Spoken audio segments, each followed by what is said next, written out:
Good morning student.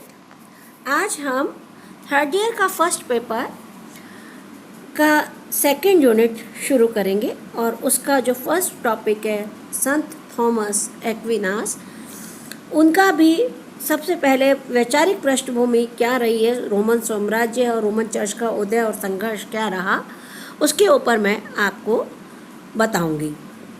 संत Aquinas को मध्य युग का अरस्तु कहा जाता है, जो उसकी विद्वता को इंगित करता है।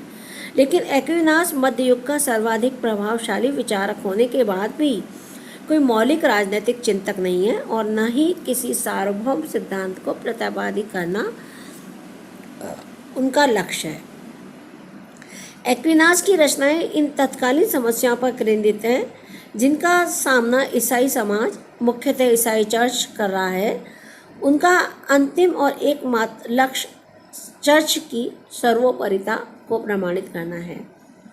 किंतु एक्विनास द्वारा प्रतिपादित वैचारिक समाधानों का विश्लेषण करने से पहले यह जरूरी है कि उन घटनाओं व परिवर्तनों का अवलोकन किया जाए जो ईसाई समाज के समक्ष समस्याएं बनकर खड़ी होती हैं और जिनका सामना स्वयं एक्विनास को करना पड़ता है। इन समस्याओं की दो जड़ हैं और वो दो ही अत्यंत शक्तिशाली संस्थाओं का उदय है। पहली रोमन साम्राज्य और रोमन चर्च। कैरोनिया युद्ध के अंत में यूनानी नगर राज्यों की स्वतंत्र सत्ता का भी समापन हो गया और मैसिडोन का साम्राज्यवादी प्रभुत्व स्थापित हुआ। अलेक्जेंडर ने इस साम्राज्य को विश्व साम्राज्य में बदलने का स्वप्न देखा और एक सीमा तक सफल भी रहे, किंतु 223 बिफोर क्राइस्ट में उसकी असामयिक मृत्यु से वह साम्राज्य भी बिखर गया। ऐसा लगने लगा कि यूनानी समाज एक बार पुनः पॉलिस को नगरीय जीवन का केंद्र बिंदु बनाने में सफल हो जाएगा, लेकिन इतिहास एक नए परिवर्तन का स्वागत करने के लिए तैयार था। इस परिवर्तन का नेतृत्व करता बना रोम जो 600 बिफोर क्राइस्ट के आसपास यूनानी नगर राज्यों के समान एक छोटा सा शक्तिशाली राज्य था, जहां राजतंत्रात्मक शासन व्यवस्था कायम थी। 509 बिफोर क्राइस्ट के आसपास रोम में गणतंत्र रिपब्लिक की स्थापना हुई, किंतु इसे यूनानी अर्थों में कभी भी विशुद्ध लोकतंत्र डेमोक्रेसी का स्वरूप प्राप्त नहीं हो सका। 200 बिफोर क्राइस्ट तक आते आते यह गणतंत्र ऐसे वर्गतंत्र में बदल गया जो बाहर से अर्ध जनतंत्रात्मक मुखौटा लगाए हुए था। फिर भी राजनीतिक मंच पर रोमन प्रभाव तीव्र गति से आगे बढ़ता रहा। उधर यूनान में मैसिडोन के अवशेष प्रभावों को दूर करने के लिए एकियन तथा एटोलियन संघ निरंतर प्रयासरत थे और इस प्रयास में उन्हें प्रारंभिक सफलताएं भी हाथ लगी। जैसे एकियंस के विरोध के कारण ही कोरियंस से मैसिडोनियन सैनिकों को भागना पड़ा, लेकिन दोनों संघों के आपसी विश्वास व राजनीतिक महत्वाकांक्षा से जहां एक तरफ इन संघर्षों को शक्तिहीन कर दिया, वहीं दूसरी तरफ रोमन नगर राज्य को इस क्षेत्र में प्रभावशाली बनाने का अवसर भी प्रदान किया। 200 बिफोर क्राइस्ट में रोम ने एटोलियन संघ के साथ मिलकर साइनोसैफलिया के युद्ध से मैसिडोन के शासक फिलिप पंचम को पराजित कर दिया। रोम अब यूनान की दहलीज पर खड़ा था और मौके की प्रतीक्षा कर रहा था। यह अवसर 146 बिफोर क्राइस्ट में उपलब्ध हुआ, जब कोरिंथ की पराजय हुई और यूनानी नगर राज्यों का आत्मनिर्भर संगठन रोमन साम्राज्य के अधीन आ गया। रोम का साम्राज्य 476 एडी तक यूरोप की एकमात्र शक्ति के रूप में अपनी महानता की प्रस्तुति करता रहा। वैचारिक स्तर पर प्राचीन यूनानी चिंतन अब भी जीवित था, लेकिन तत्कालीन परिस्थितियों में इसकी कोई भी प्रासंगिकता शेष नहीं थी। तो बच्चों, संक्षेप में रोम संपूर्ण यूरोप का भाग्य विधाता बन चुका था।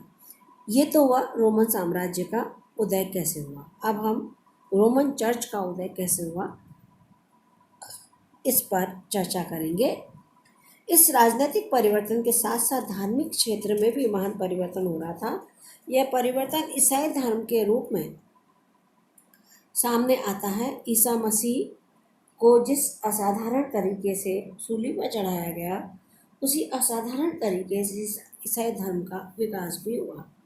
150 एडी तक समस्त भूमध्य सागरीय क्षेत्र ईसाई धर्म के प्रभाव में आ गया और अगला 100 वर्षों में इसका प्रभाव रोमन साम्राज्य के प्रत्येक हिस्से में व्याप्त हो गया। चूँकि ईसाई धर्म की कुछ मान्यताएं ऐसी थीं जो रोमन सम्राटों की महत्वाकांक्षाओं से टकराती थी, अतः प्रारंभिक समय में इन सम्राटों, विशेषकर डायलोकेशियन द्वारा ईसाइयों का भयंकर उत्पीड़न किया गया। सम्राट और ईसाई धर्म के अनुयायियों के मध्य टकराव का सबसे प्रधान कारण यह था कि ईसाई धर्म केवल ईश्वर की पूजा की अनुमति देता है तथा व्यक्ति पूजा को अस्वीकार करता है, जबकि रोमन सम्राट अपने को ईश्वर का प्रतिनिधि मानकर संपूर्ण प्रजा की भक्ति का दावा कर रहे थे।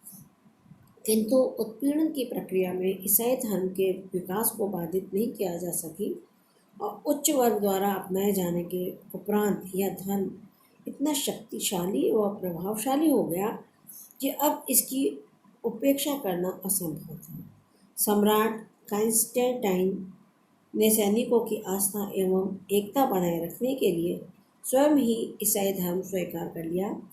थियोडोसियस ने अपने शासनकाल में ईसाई धर्म को राजधर्म घोषित कर इस धर्म के प्रभुत्व को औपचारिक स्वीकृति प्रदान करी। अब इनके बीच में जो संघर्ष हुआ उसके ऊपर मैं आपको बताऊंगी। थियोडोसियस के इस कदम से रोमन शासकों को तत्कालीन लाभ तो अवश्य मिला, क्योंकि साम्राज्य के सबसे बड़े और प्रभावशाली धार्मिक समुदाय का समर्थन मिलने लगा, किंतु उसके साथ एक नई समस्या सामने आ गई और यह समस्या थी चर्च राज्य संघर्ष। ईसाई धर्म के शक्तिशाली बनने का यह प्रत्यक्ष प्रभाव चर्च की स्थिति में पड़ा। चर्च ईसाई समाज के आस्था का केंद्र बनकर इतना प्रभावशाली हो गया कि सम्राट की शक्ति को भी चुनौती देने लगा। 12वीं शताब्दी तक आते आते चर्च अपनी शक्ति के गौरव बिंदु पर पहुंच गया था। उधर 410 एडी में जर्मन गोथ जाति के योद्धा एक्लिक ने रोमन पर आक्रमण कर उसे तहस नहस कर दिया। उन्हें 476 एडी में एक अन्य जर्मन आक्रांता ओडोआसार ने रोमन सम्राट सोमुलस आर्गुस्टुलस को पराजित करके पश्चिमी रोमन साम्राज्य का अंत कर दिया। मध्य युग के इन 1000 वर्षों में यूरोपीय चिंतनधारा मूलतः धार्मिक दृष्टिकोण से ही अपने युग की सामाजिक, आर्थिक और विशेष रूप से राजनीतिक समस्या की व्याख्या व विवेचना करती रही और प्रारंभिक काल में सच्चे अर्थों में अंधकार युग था, क्योंकि इस अवधि में संपूर्ण योद्धा श्रद्धा और विश्वास का सहारा लेकर मोक्ष की प्राप्ति में संलग्न रहा। चर्च ने उन समस्त वैज्ञानिक व तार्किक मान्यताओं को अवैध घोषित कर दिया जो चर्च में लोगों की श्रद्धा को कमजोर कर सकती थी। 13वीं शताब्दी तक चर्च ईसाई समाज का सर्वोच्च संगठन बना रहा, लेकिन वैचारिक दृष्टि से अब चर्च की संप्रभुता और ईसाई धर्म के मूलभूत सिद्धांतों, ईसाई समाज, मौलिक पाप, मनुष्य का पतन, आस्था, ईश्वर, कृपा को चुनौती मिलने लगी। अरस्तु के विवेकवाद ने आस्था के स्तंभों में खड़े चर्च संगठन को झकझोर दिया, किंतु अरस्तु का चिंतन यूरोप और विशेष रूप से इटली में, जहाँ पुनर्जागरण शुरू होता है, सीधे नहीं आया, बल्कि अरब जगत से होते हुए रोम तक पहुँचा। हजरत मोहम्मद के देहांत के 200 वर्षों बाद ही जब 732 एडी में टोर्स में मुस्लिम सेनाएं पराजित हुई, तब तक उत्तरी अफ्रीका के अनेक भाग प्राचीन रोमन साम्राज्य के महत्वपूर्ण हिस्से बन के अंतर्गत आ गए थे। चर्च का दुर्भाग्य यह रहा कि अरब और अरस्तु के चिंतन की तरफ ईसाई बौद्धिक वर्ग बहुत तेज़ी से आकर्षित हुआ, क्योंकि यह एक बिल्कुल नई दुनिया थी जिसके केंद्र में ईश्वर नहीं बल्कि विवेकशील मनुष्य था। संपूर्ण यूरोप व्यक्ति की गरिमा की पुनर्प्रतिष्ठा की संभावना से उद्वेलित हो गया तथा जैसे जैसे विवेकवाद की विचारधारा प्रसार पाती गई वैसे वैसे समाज में चर्च और सामंतवाद के दोहरे नियंत्रण से स्वतंत्र होने की व्यग्रता भी बढ़ती गई। अब राज्य व चर्च के साथ व्यक्ति के संबंधों की व्याख्या नए दृष्टिकोण से होने लगी। सबसे अहम सवाल यह उठा कि चर्च की सर्वोच्चता का आधार व औचित्य क्या है। क्या व्यक्ति, जैसा कि संत ऑगस्टाइन्स ने स्वीकार किया था, ईश्वरीय आशीर्वाद की प्राप्ति सीधे नहीं कर सकता है?